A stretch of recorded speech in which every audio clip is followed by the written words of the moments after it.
ಮಾಧ್ಯಮ ಮಿತ್ರರಿಗೆ, ಛಾಯಾಗ್ರಾಹಕರಿಗೆ ಮನೆಯದಾಗಿ ಧನ್ಯವಾದ ಹೇಳ್ತೀನಿ. ಇವತ್ತಿನ ಸುದ್ದಿಗೋಷ್ಠಿ ಬಗ್ಗೆ ಅನುಪಮ ಮೇಡಮ್ ಕಂಪ್ಲೀಟಾಗಿ ಎಲ್ಲ ಧನ್ಯವಾದಗಳು. ಅವರಿಗೆ ನಮ್ಮ ನಮಸ್ಕಾರಗಳು. ನಮ್ಮ ಅಂತ ಯಾಕಂದರೆ ಅಂದರೆ ನಾವು ಲಯನ್ಸ್ ಕ್ಲಬ್ ಆಫ್ ಬ್ಯಾಂಗ್ಳೂರ್ ವಿಜಯನಗರದಿಂದ. ಇವರು ನಮ್ಮ ಕ್ಲಬ್ನ ಫೌಂಡರ್ ಮೆಂಬರ್ NS ಪ್ರಸಾದ್ ಅಂತ, ಇವರು ಹೈಕೋರ್ಟ್ ವಕೀಲರು. ಅವರು ಸತೀಶ್ ಆದಿತ್ಯ ಅಂತ ಪ್ರೆಸಿಡೆಂಟ್, ನಮ್ಮ ಕ್ಲಬ್ನ ಪ್ರೆಸಿಡೆಂಟು.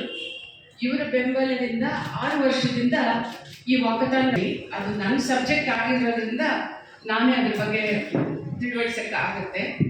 ಇದು ಒಂದು ರೀಸನ್ಗಾಗಿ ನಾನು ಮಾಡ್ತಾ ಇದ್ದೇನೆ. ಇದು ನನ್ನ ಹಸ್ಬೆಂಡ್ 18 ಇಯರ್ಸ್ ಸಫರ್ ಮಾಡಿ ತೀರೋದ್ರು. ಈ ಕಾಯಿಲೆ ಅವಾಗ ಏನು ಅಂತ ಇದಕ್ಕೆ ಇದ್ರ ವೇರಬೌಟ್ಸ್ ಇರಲಿಲ್ಲ. ಅದಕ್ಕಾಗಿ ನಾನು ಅದರಲ್ಲಿ MSc ಮಾಡಿಬಿಟ್ಟು 3 ವರ್ಷ ಸ್ಕಾಟ್ಲ್ಯಾಂಡಿಂದ ಆಮೇಲೆ ಅವೇರ್ನೆಸ್ ಟಾಕ್ ಕೊಡೋದು ಶುರು ಮಾಡಿದೆ. ಮತ್ತು 2019ರಿಂದ ಈ ವಾಕಥಾನ್ ಶುರು ಮಾಡ್ಕೊಂಡಿದ್ದೀವಿ ನಮ್ಮ ಕ್ಲಬ್ ವತಿಯಿಂದ.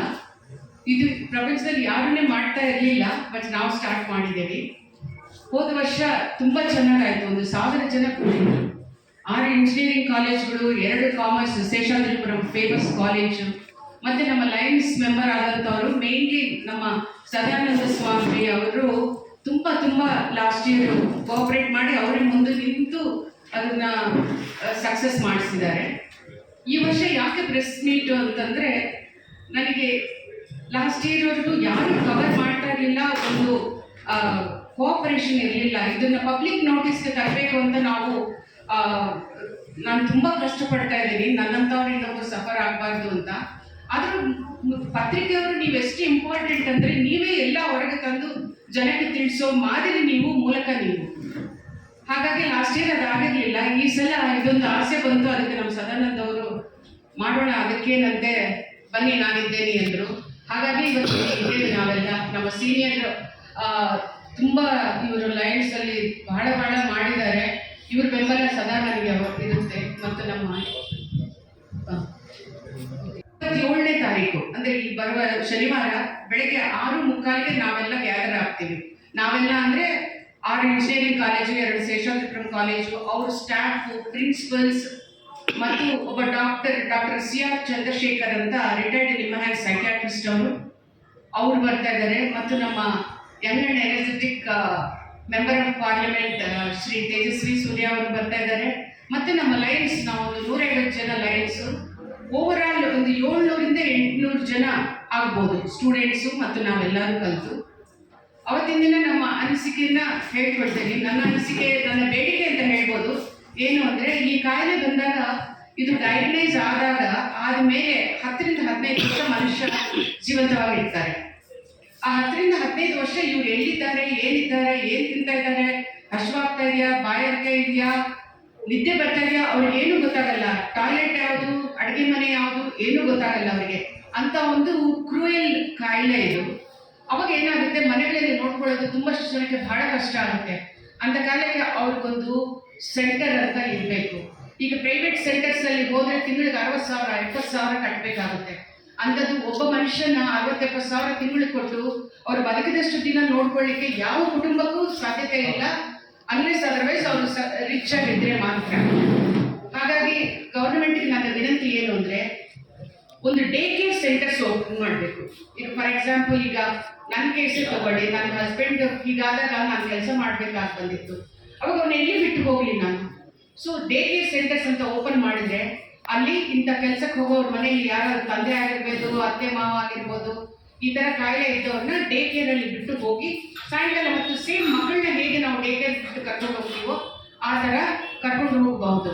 ಅದಕ್ಕಾಗಿ ಇದೊಂದು ಗೌರ್ಮೆಂಟಿಗೆ ನನ್ನ ವಿನಂತಿ, ಡೇ ಕೇರ್ ಸೆಂಟರ್ಸ್ ಓಪನ್ ಮಾಡಿ ನಮ್ಮಂಥ ವಾಲಂಟಿಯರ್ಸ್ನ ಇನ್ವಾಲ್ವ್ ಮಾಡಿ ಅಂತ ನನ್ನ ಅನಿಸಿಕೆ.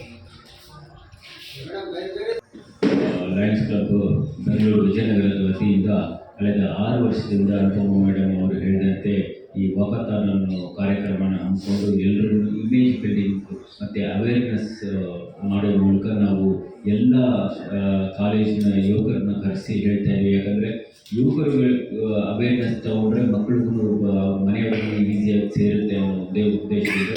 So that they are aware of what is happening in the society because of Alzheimer's ಡಿಸೀಸ್ನ ಇಂಪ್ಯಾಕ್ಟಿಂದ ಏನೇನಾಗುತ್ತೆ ಅಂತ.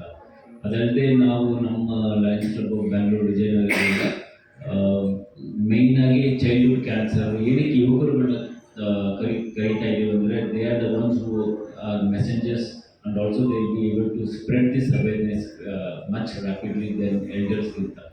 ಮತ್ತು ನಮ್ಮ ಕ್ಲಬ್ಬಿನ ವತಿಯಿಂದ ವಾಕಥಾನ್ ಏನಿದೆಯಲ್ಲ ಅದು ಇದು ವಾಕಥಾನ್ ಒಂದೇ ಅಲ್ಲದೆ ಮೆಮೊರಿ ಸ್ಕ್ರೀನಿಂಗ್ ಅಂತ ಮಾಡ್ತೀವಿ. ಇವಾಗ ಸುಮಾರು ವಯಸ್ಸಾಗಿರೋರಿಗೆ 50-60 ವರ್ಷ ಆಗ್ತಾ ಇದ್ದಂತೆ ಮೆಮೊರಿ ಅನ್ನೋದನ್ನು ಕಡಿಮೆ ಆಗಿಬಿಡುತ್ತೆ. ನಾವೇನೋ ಹೇಳಿರ್ತೀವಿ, ಮನೆಯಿಂದ ಆಚೆ ಹೋಗಿರ್ತಾರೆ, ಸುಮಾರು ಸರಿ ಟೆಸ್ಟ್ ಮಾಡಿದಾಗಲೇ ಗೊತ್ತಾಗುತ್ತೆ 40 ವರ್ಷ ಇರೋರ್ಗೂ 5% ಮೆಮೊರಿ ಕಮ್ಮಿ ಆಗಿರುತ್ತೆ, 50 ವರ್ಷ ಆಗಿರೋರಿಗೆ ಇನ್ನೂ ಜಾಸ್ತಿ ಆಗಿರುತ್ತೆ.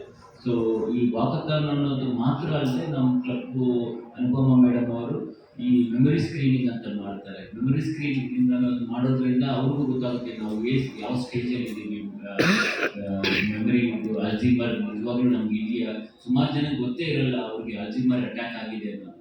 ಈ ಮೆಮೊರಿ ಸ್ಕ್ರೀನಿಂಗ್ ಅನ್ನೋದು ಸೀನಿಯರ್ ಸಿಟಿಸನ್ಸ್ ಮಾಡೋದ್ರಿಂದ ತುಂಬ ಉಪಯೋಗ ಆಗುತ್ತೆ, ಎಸ್ಪೆಷಲಿ ಎಲ್ಡರ್ ಸೀನಿಯರ್ ಸಿಟಿಸನ್ಸ್ ಅವರಿಗೆ. For coming,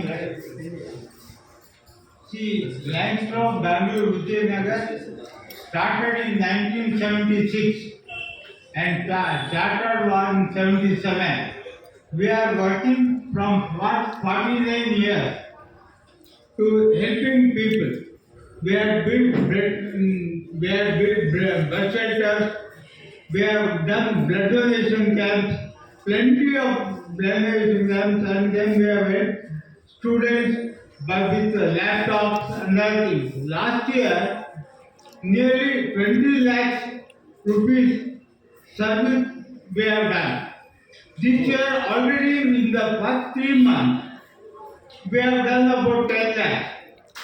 We are happy to announce that the Lions built one full floor in the children's ward in Kidwai, spending about 2 crores.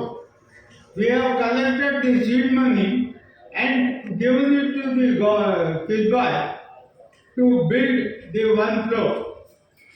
We had thought of giving it to the parents of the children who undergo, but the doctor said that they are in short of the place for treatment, so they converted it into a treatment room,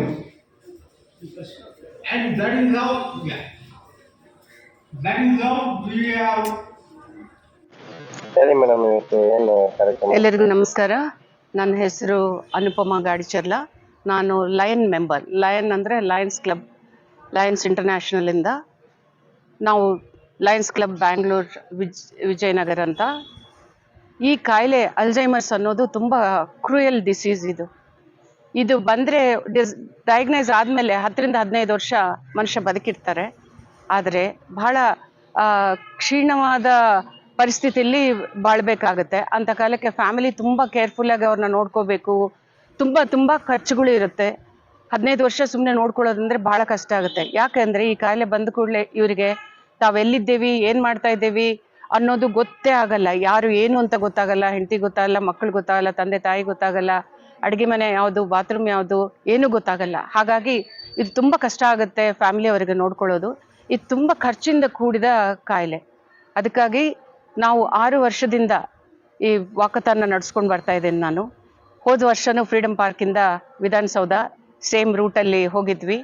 ಹೋದ ವರ್ಷ 28 ಮಾಡಿದ್ವಿ, ಶನಿವಾರ ಇತ್ತು. ಈ ವರ್ಷ 27 ಶನಿವಾರ ಬೆಳಗ್ಗೆ 6:30 ನಾವೆಲ್ಲ ಗ್ಯಾದರ್ ಆಗ್ತಾ ಇದ್ದೀವಿ. ನಾವೆಲ್ಲ ಅಂದರೆ 6 ಇಂಜಿನಿಯರಿಂಗ್ ಕಾಲೇಜುಗಳು, 2 commerce colleges, renowned all famous engineering colleges, Don Bosco ಮತ್ತು RV college, BMS, BNM IT, JSS, global academy ಎಲ್ಲರೂ ಜಾಯ್ನ್ ಆಗ್ತಾ ಇದ್ದಾರೆ. ಜಾಯ್ನ್ ಆಗ್ತಾ ಇದ್ದಾರೆ ಅಂದರೆ ಅದರಲ್ಲಿ students, young students 18 to 20 years ಅವರು, they are the target audience. ಯಾಕಂದರೆ ಫ್ಯೂಚರ್ ಅವರಿಗೆ ಇದ್ರ ಬಗ್ಗೆ ಗೊತ್ತಾದರೆ ಅವರು ಫ್ಯೂಚರ್ಗೆ they will be great strength for the nation ಅನ್ನೋದು ನನ್ನ ಇದು. ಸೊ ನನ್ನ ಟಾರ್ಗೆಟ್ ಆಡಿಯನ್ಸು ಯಂಗ್ ಸ್ಟೂಡೆಂಟ್ಸು. ಆ ಪ್ರೊಫೆಸರ್ಸ್ ಬರ್ತಾರೆ, ಪ್ರಿನ್ಸಿಪಲ್ಸ್ ಕೂಡ ಜಾಯ್ನ್ ಆಗ್ತಾ ಇದ್ದಾರೆ ಹೋದ ವರ್ಷದಿಂದ. ಅದು ಹೆಮ್ಮೆಯ ಮಾತು. ಅವರಿಗೆ ತುಂಬ ಖುಷಿ ಆಗುತ್ತೆ ಈ ಸಬ್ಜೆಕ್ಟ್ ಮೇಲೆ ವರ್ಕ್ ಮಾಡೋದು. ನನಗೊಬ್ಬಳಿಗೆ ಅಲ್ಲ, ಅವ್ರಗಳಿಗೆಲ್ಲ ಕೂಡ. ಹೋದ ವರ್ಷದಿಂದ ಕೂಡ ನಮ್ಮ ಸದಾನಂದ ಅವರು ಜಾಯ್ನ್ ಆಗಿಬಿಟ್ಟಿದ್ದಾರೆ ನನ್ನ ಕ್ಲಬ್ಗೆ. And he is taking very lead. ಅವರೇ ಮುತುವರ್ಜಿ ತಗೊಂಡು ಎಲ್ಲದಕ್ಕೂ ನನಗೆ ಗೈಡ್ ಮಾಡ್ತಾ ಇದ್ದಾರೆ, ಹೇಗೆ ಮಾಡಬೇಕು, ಹೇಗೆ ಮಾಡಬಹುದು ಅಂತ.